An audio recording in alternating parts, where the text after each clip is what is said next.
اہل ایمان سے سوال و جواب کا انداز بالکل مختلف ہوگا۔ ایک مومن آدمی کو اللہ تعالیٰ اپنے قریب بلا کر اس پر اپنا دامن رحمت ڈال دیں گے اور سوال کریں گے، تو نے فلاں گناہ کیا تھا، تو نے فلاں گناہ کیا تھا؟ مومن عرض کرے گا ہاں یا اللہ کیا تھا۔ اللہ تعالیٰ اس کے ایک ایک گناہ کے بارے میں سوال کریں گے اور وہ اقرار کرتا چلا جائے گا اور سوچے گا کہ اب تو وہ ضرور ہلاک ہو جائے گا۔ آخر میں اللہ تعالیٰ ارشاد فرمائیں گے، میں نے تیرے گناہوں پر دنیا میں بھی پردہ ڈالا ہوا تھا اور آج بھی پردہ ڈال رہا ہوں، اور اسے جنت میں بھیج دیا جائے گا۔ افراد کے علاوہ انبیاء اور رسل کی تکذیب کرنے والی اقوام سے بھی سوال و جواب ہوں گے۔ قوم نوح سے سوال ہوگا، تم نے پیغمبر کی تکذیب کیوں کی؟ اور وہ حضرت نوح علیہ السلام اور ان کی دعوت کا انکار کریں گے۔ اللہ تعالیٰ حضرت نوح علیہ السلام سے فرمائیں گے، نوح اپنے حق میں گواہی لاؤ۔ حضرت نوح علیہ السلام عرض کریں گے، میری گواہی امت محمدیہ ہے۔ چنانچہ امت محمدیہ کے علماء، اولیاء اور صلحاء حاضر کیے جائیں گے اور وہ گواہی دیں گے کہ ہاں نوح پیغمبر بنا کر بھیجے گئے تھے اور انہوں نے 950 سال تک حق رسالت ادا کیا۔ قوم نوح کہے گی، تم تو ہمارے زمانے میں موجود ہی نہیں تھے، تم یہ گواہی کیسے دے رہے ہو؟ اس پر رسول اکرم صلی اللہ علیہ وآلہ وسلم کو لایا جائے گا اور وہ اپنی امت کی صداقت کی گواہی دیں گے کہ میری امت نے قرآن مجید کی روح سے بالکل سچی گواہی دی ہے۔ رسول اکرم صلی اللہ علیہ وآلہ وسلم کی اس گواہی کے بعد قوم نوح لاجواب ہو جائے گی اور مجرم قرار پا کر جہنم میں ڈال دی جائے گی۔ ایسا ہی معاملہ قوم ہود، قوم صالح، قوم شعیب، قوم لوط اور دوسرے انبیاء کی اقوام کے ساتھ ہوگا۔ جرم ثابت ہونے کے بعد کافر بارگاہ الہی میں درخواست کریں گے، اے ہمارے رب، ہم نے سب کچھ دیکھ اور سن لیا، بس ایک دفعہ ہمیں دنیا میں واپس بھیج دے، ہم ضرور نیک عمل کریں گے۔ ارشاد ہوگا، یہ ممکن نہیں، اب تو تمہیں اپنے کرتوتوں کا ہمیشہ ہمیشہ کے لیے مزہ چکھنا ہوگا۔ کفار دوسری درخواست یہ کریں گے، یا اللہ، ہماری گمراہی کے ذمہ دار ہمارے پیشوا اور لیڈر ہیں، انہیں ہماری نسبت دوہرا عذاب دیا جائے۔ ارشاد ہوگا، تمہارا یہ عذر بھی قابل سماعت نہیں۔ گمراہ ہونے والوں کو گمراہ ہونے کا عذاب دیا جائے گا اور گمراہ کرنے والوں کو گمراہ کرنے کا عذاب دیا جائے گا۔ اپنی اپنی جگہ تم دونوں ہی مجرم ہو، دونوں کو اپنے اپنے کیے کی سزا ملے گی۔ حشر میں اس قسم کے سوال و جواب کے علاوہ دیگر اعمال کا حساب کتاب بھی ہوگا۔ حقوق اللہ میں سے نماز کا حساب سب سے پہلے ہوگا۔ جو آدمی نماز کے حساب میں کامیاب رہا، انشاءاللہ باقی اعمال میں بھی کامیاب رہے گا، اور جو نماز کے حساب میں ناکام رہا وہ باقی اعمال میں بھی ناکام رہے گا۔ ارشاد نبوی صلی اللہ علیہ وآلہ وسلم ہے، نماز جنت کی کنجی ہے۔ حقوق العباد میں سے سب سے پہلے قتل کا حساب لیا جائے گا، اس کے بعد دوسرے اعمال کا۔ مقتول کو قاتل سے، مظلوم کو ظالم سے، مجبور کو جابر سے، محکوم کو حاکم سے اس کا حق دلوایا جائے گا۔ اللہ تعالیٰ فرمائے گا، میں بادشاہ ہوں اور حقوق دلوانے والا ہوں۔ آج کوئی جہنمی اس وقت تک جہنم میں نہیں جا سکتا جب تک کسی جنتی کو اس کا حق نہ دلوا دوں، اور کوئی جنتی اس وقت تک جنت میں نہیں جا سکتا جب تک کسی جہنمی کو اس کا حق نہ دلوا دوں۔ چھوٹے سے چھوٹے ظلم اور معمولی سے معمولی زیادتی کا حق بھی اللہ تعالیٰ حقدار کو دلوا کر چھوڑیں گے۔ اگر کسی نے پیلو کی ٹہنی کے برابر کسی کا حق غصب کیا ہوگا یا کسی کی بے عزتی کی ہوگی تو اللہ تعالیٰ اس کا بدلہ بھی دلوائیں گے۔ اگر کسی نے کسی جانور پر ظلم کیا اور زیادتی کی ہوگی تو اس جانور کا بدلہ بھی اللہ تعالیٰ لے کے چھوڑیں گے۔ حتیٰ کہ اگر کسی جانور نے کسی جانور پر ظلم کیا ہوگا تو ان جانوروں کو بھی ایک دوسرے سے حقوق دلوانے کے لیے زندہ کیا جائے گا اور مظلوم جانور کو ظالم جانور سے بدلہ دلوایا جائے گا۔ اس کے بعد انہیں دوبارہ مرنے کا حکم دیا جائے گا۔ بدلہ یا حقوق کی ادائیگی نیکیوں کے ساتھ ہوگی۔ ظالم نے مظلوم پر جتنا ظلم کیا ہوگا اس کے برابر اس کی نیکیاں لے کر مظلوم کو دی جائیں گی۔ اگر ظالم کے نامہ اعمال میں نیکیاں نہیں ہوں گی تو پھر مظلوم کے گناہ ظالم کے سر پر ڈال دیے جائیں گے۔ حقوق لینے اور دینے کے بعد تمام انسانوں کے نامہ اعمال اپنی آخری شکل میں وزن ہونے کے لیے تیار ہو جائیں گے اور اتمام حجت کے لیے میزان قائم کیا جائے گا۔ میزان میں جن لوگوں کی نیکیوں کا پلڑا بھاری ہوگا وہ کامیاب قرار پائیں گے اور جنت میں جائیں گے، اور جن کی برائیوں کے پلڑے بھاری ہوں گے وہ جہنم میں جائیں گے۔ بعض لوگوں کے میزان میں ایک نیکی کی زیادتی یا ایک نیکی کی کمی ان کے جنتی یا جہنمی ہونے کا فیصلہ کر دے گی، اور کہا جاتا ہے کہ ہر شخص کے اعمال تلنے پر ایک فرشتہ اعلان کرے گا کہ فلاں ابن فلاں کامیاب ہوا یا فلاں ابن فلاں ناکام ہوا۔ لوگوں کے نامہ اعمال کا وزن ان کے ایمان اور عقیدہ کے مطابق ہوگا۔ کفار، مشرکین، مرتدین اور منافقین کے ڈھیروں نیک اعمال کا وزن ذرہ برابر نہیں ہوگا، جبکہ ایک مومن آدمی کے نامہ اعمال میں 99 گناہوں سے بھرے ہوئے رجسٹر ہوں گے۔ اللہ تعالیٰ کے سوالوں کے جواب میں وہ اپنے گناہوں کا اعتراف کرے گا۔ اللہ تعالیٰ فرمائیں گے اس کے اعمال میزان میں تولے جائیں، نیکیوں کے پلڑے میں ایک چھوٹا سا کاغذ رکھ دیا جائے گا جس پر کلمہ توحید لکھا ہوگا۔ وہی کلمہ توحید اس کے گناہوں سے بھرے 99 رجسٹروں پر بھاری ہو جائے گا اور وہ جنت میں چلا جائے گا۔ میزان ان 3 جگہوں میں سے ایک ہے جس کے بارے میں اللہ تعالیٰ کے رسول امام الانبیاء جناب محمد رسول اللہ صلی اللہ علیہ وآلہ وسلم نے ارشاد فرمایا کہ وہاں کوئی آدمی کسی دوسرے آدمی کو یاد نہیں کرے گا، نہ اس کی مدد کرے گا، نہ اس کے کام آئے گا۔ اگر کسی آدمی کی ایک نیکی میزان میں کم ہو گئی تو سارے میدان حشر میں کوئی بھی اسے ایک نیکی دینے کے لیے تیار نہیں ہوگا، نہ بیٹا، نہ بیٹی، نہ بیوی، نہ کوئی دوست، نہ کوئی پیر و مرشد، نہ کوئی رشتہ دار، بلکہ سب ایک دوسرے سے دور بھاگیں گے۔ سب سے آخری اور مشکل ترین مرحلہ صراط کا ہوگا۔ ہر آدمی کو پل صراط سے ہی گزر کر جنت میں جانا ہوگا۔ پل صراط بال سے باریک اور تلوار کی دھار سے زیادہ تیز ہوگا، جسے جہنم کے اوپر رکھا جائے گا اور لوگوں کو اس سے گزرنے کا حکم دیا جائے گا۔ گزرنے سے پہلے پورے میدان حشر میں ہر طرف مکمل تاریکی اور اندھیرا چھا جائے گا۔ ہر آدمی کو اس کے عقیدہ اور اعمال کے مطابق صراط سے گزرنے کے لیے نور دیا جائے گا۔ اہل ایمان کو 2 نور کی مشلیں دی جائیں گی، بعض کو ایک مشل دی جائے گی، بعض لوگوں کو ٹمٹماتے چراغ کی روشنی دی جائے گی، حتیٰ کہ سب سے کم درجہ اس شخص کا ہوگا جس کے پاؤں کے انگوٹھے پر روشنی ہوگی۔ اہل ایمان پل صراط سے گزرتے ہوئے اللہ تعالیٰ سے دعا مانگیں گے، ربنا اتمم لنا نورنا واغفر لنا انک علی کل شیء قدیر۔ اے ہمارے پروردگار، ہمارا نور آخر دم تک قائم رہے، ہمیں بخش دے، بے شک تو ہر چیز پر قادر ہے۔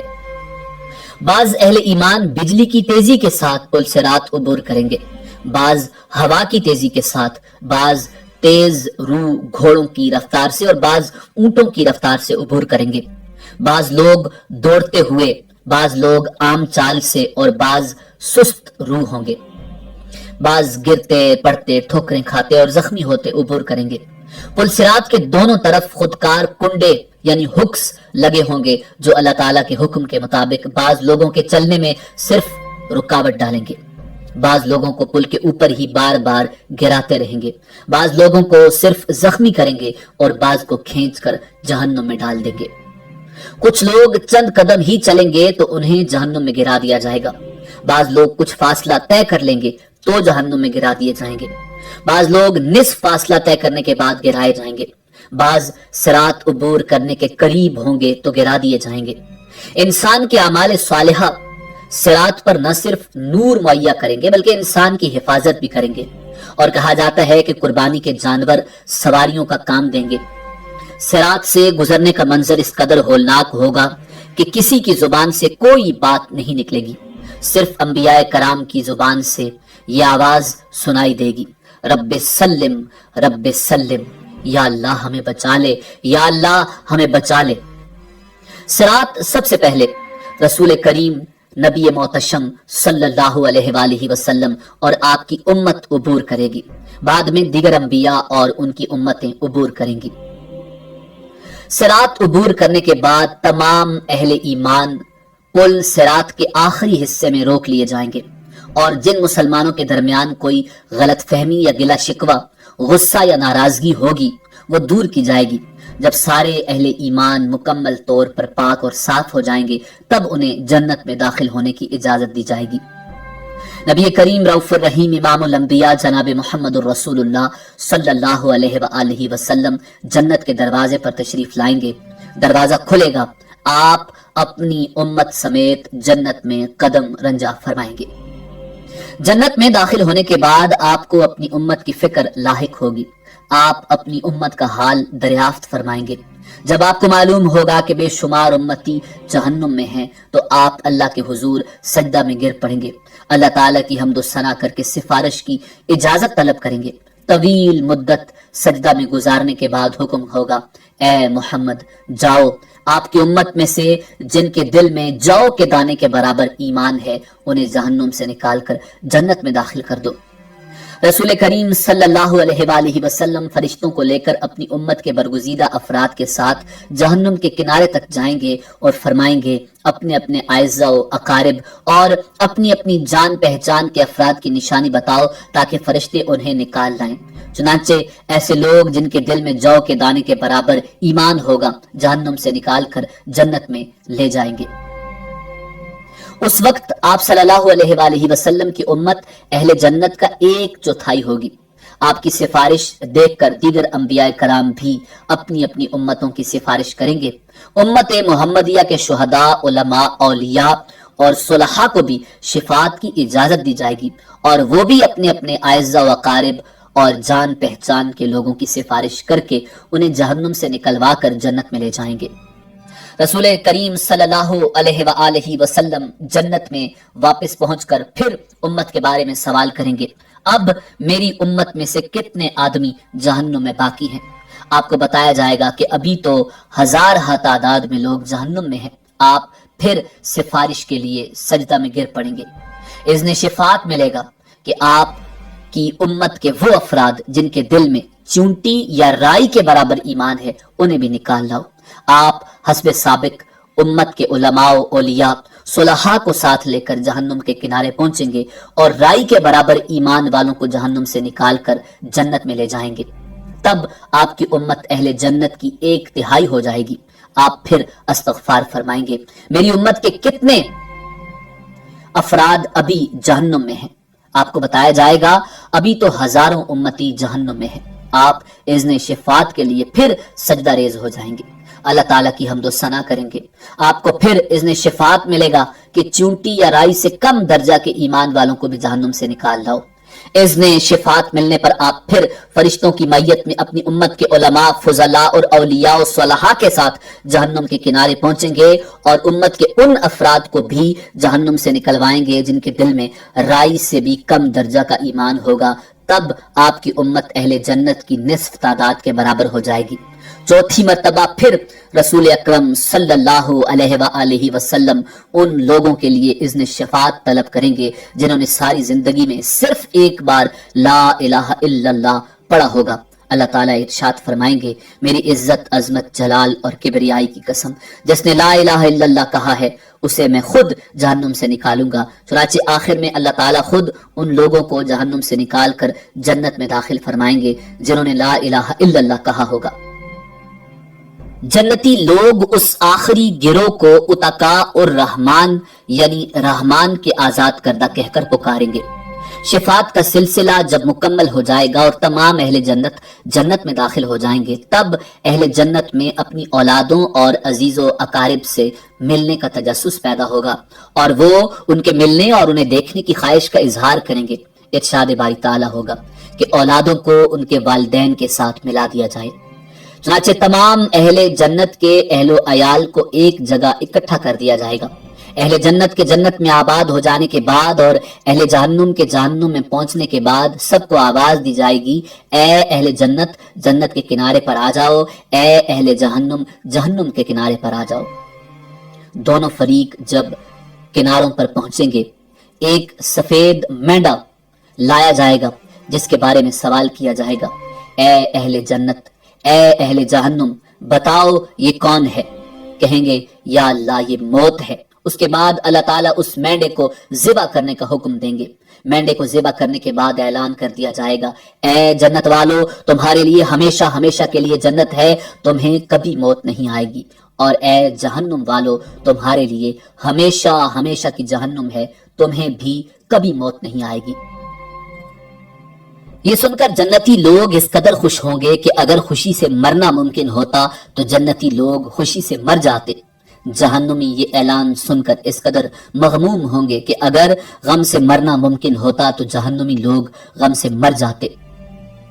آخرت کے شدید مصائب و آلام کے مقابلے میں دنیا کے مصائب و آلام نہ صرف عارضی بلکہ بہت ہی کم تر درجے کے ہیں۔ آخرت کی لازوال اور ابدی نعمتوں کے مقابلے میں دنیا کی نعمتیں بالکل عارضی اور کم تر درجے کی ہیں۔ پس عقل مند لوگ وہی ہیں جو نہ تو دنیا کے مصائب و آلام سے گھبرا کر اللہ اور اس کے رسول کی نافرمانی میں پڑیں اور نہ ہی دنیا کی رنگینیوں کے فریب میں مبتلا ہو کر اللہ اور اس کے رسول کو ناراض کر بیٹھیں، بلکہ دونوں حالتوں میں ان کی نگاہ آخرت کے آنے والے مراحل پر رہے۔ حضور نبی کریم صلی اللہ علیہ وآلہ وسلم سے دریافت کیا گیا، یا رسول اللہ، مومنوں میں سب سے زیادہ عقل مند کون ہے؟